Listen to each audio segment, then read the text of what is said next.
En sa séance du 18 juin 2026, le Conseil des ministres a adopté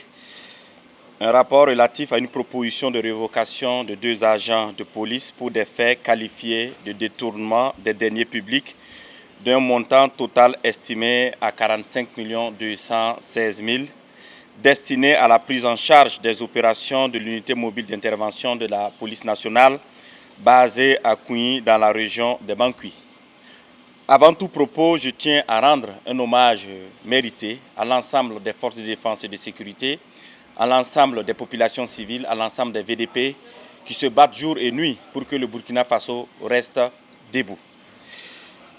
Revenant sur le sujet de la révocation, les investigations menées par les services compétents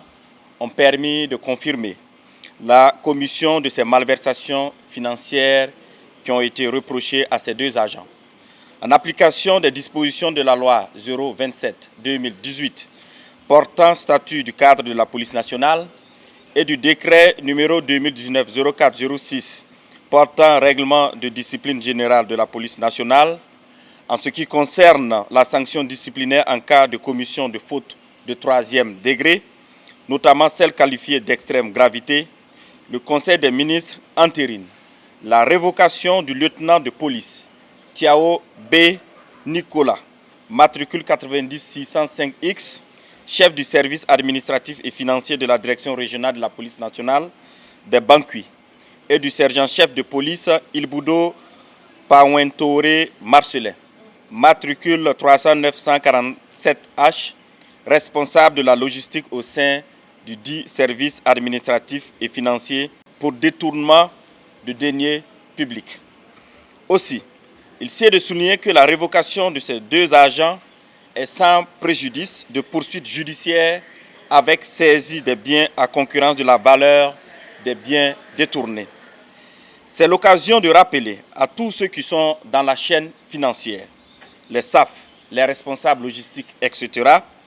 que de tels comportements ne sauraient être tolérés et que toute personne qui se rendra coupable d'infractions similaires,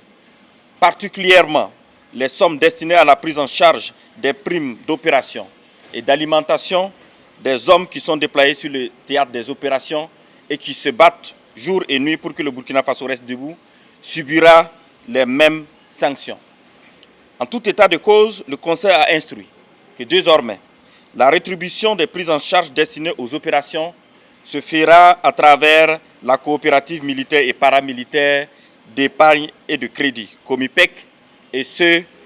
pour atténuer les risques de détournement. Aussi, je tiens à rassurer que les vérifications se poursuivent dans toutes les chaînes financières.